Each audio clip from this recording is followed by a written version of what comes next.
Why I didn't commit suicide and why you shouldn't either.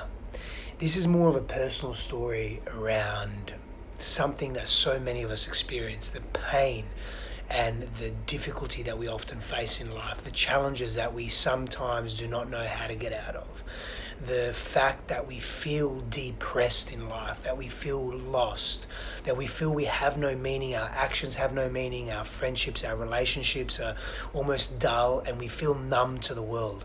And so many of us experience this pain and this hardship. So many of us experience this difficulty to get out of bed in the morning, to see ourselves for who we truly are, to experience gratitude and appreciation.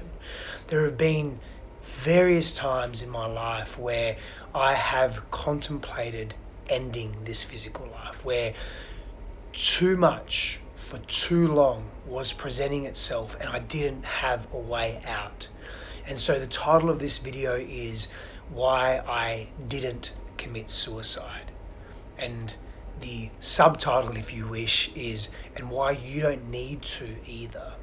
Now let me go a little bit deeper into this. There have been times in my life where I have hit rock bottom, where I've come face to face with losing everything I thought was real, everything I thought was true.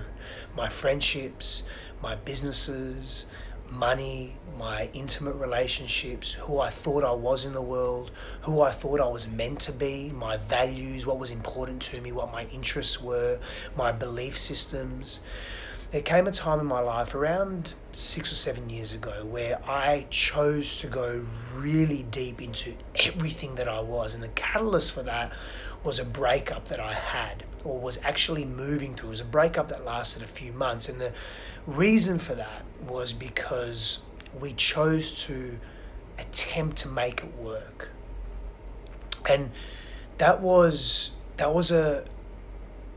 one of the most difficult times in my life and one of the most freeing times in my life. And the reason why that relationship was going through a breakup, one of the core reasons, especially from my end, was because I was unfaithful in that relationship, extremely unfaithful in that relationship. And the habits that I brought to that relationship, the behaviors that I brought to that relationship were not healthy and conducive to a trustworthy, transparent relationship.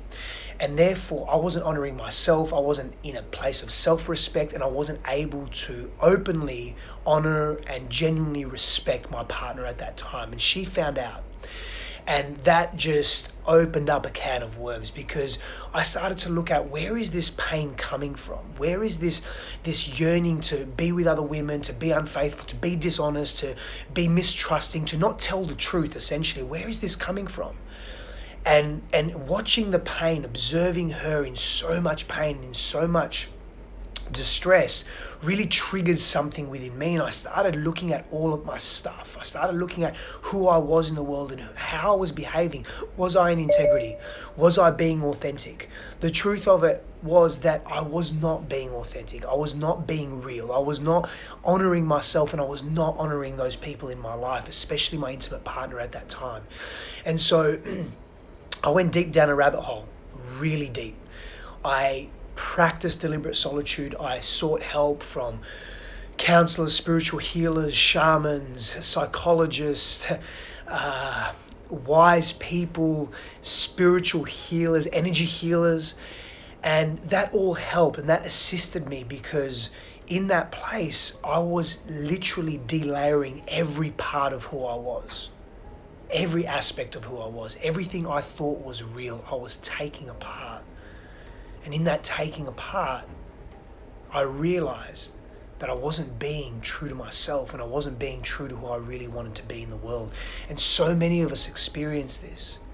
And I started to plummet into deep depression, deep sadness, deep grief, deep shame.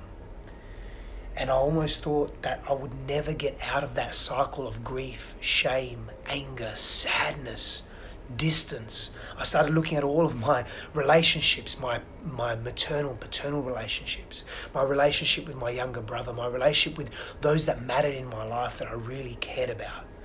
And I started evaluating, how was I being in these relationships? Who was I being? Was I really being real, who I wanted to be, or was I being a version of myself I thought others wanted me to be? And I went deep into darkness and I felt those feelings. And it wasn't until I felt those feelings fully that I allowed myself to go into everything that was me, the shame, the guilt, the pain, the anger, the rage, the sadness, the forgiveness that was needed, the grieving of the trauma and the pain that I experienced as a child. All of that. Until I went into all of that and really felt that, and felt being on the edge and being on the verge of suicide multiple times. Contemplating that as a philosophical construct, as a logical option in my life. Until I was able to break that cycle, I wasn't free of those feelings of suicide. And the paradox was I had to go there. Now, I don't necessarily suggest everyone feel the full extent of their feelings immediately or allow themselves to go into that intense place. It's not for everyone. I was very blessed. I had support. I had a willingness. I had a yearning and a burning fucking desire to be fully into a new version of me. Or maybe the old version of me that was not being seen by me or by others. I was too unconsciously obsessed with hiding my trauma, with moving away, with suppressing, with numbing, with not dealing with my stuff. You know, we often, our lives are formed at a very young age. And our lives generally before the age of 10 or 12, the majority of who we are is formed and structured. Our belief systems, our coping strategies with difficulty, the way we see ourselves, the type of people we want to attract in our lives, our interests, our values, all of that. Our models of reality, that's formed before the age of 10 or 12. And we take that and carry that into our adult lives and into our adult relationships. Unknowingly, we are driven by how we are nurtured when we are children. Now that's pliable, malleable, that's changeable. We can shift that if we wish, but we have to be aware of it. And the issue is so many of us face so much difficulty. I experienced, like so many of you, I'm sure, so much pain and suffering and trauma in my childhood, abuse, emotional, physical abuse, isolation, volatility, the unknown, so much fear in my childhood, so much violence.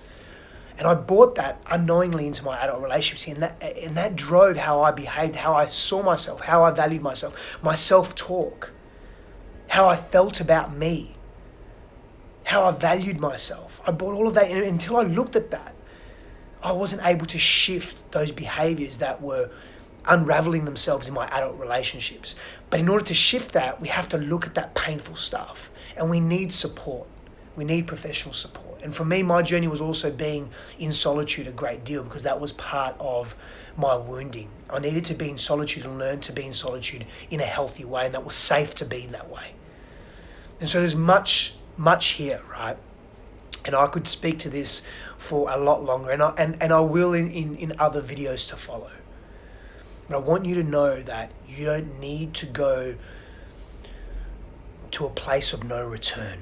I thought I went there multiple times, and every time I truly surrendered, I truly accepted where I was. And I'll speak to acceptance, and I'll speak to surrender and the depth of that and vulnerability and the truth of that in another video. However, until I went to those places and allowed myself to feel and healed those places within me without shame and without guilt and without blame of myself or others, and that's a journey and a path, and there's levels and layers to getting there, I was able to shift this notion of it's okay and safe to be here. We all want safety. We all yearn for that. So I urge you, if you're in a place where you are struggling deeply, where you are contemplating ending your life or not being here, maybe you just need to end a behavior and start a new one. And the death of a behavior may feel like the death of life, or the death of a belief, or the death of a way of being may feel like the death of life, but it's not necessarily that. And if you can find support and be with yourself and forgive yourself and be compassionate and empathetic with you, you will grow. Many blessings to you, beautiful people.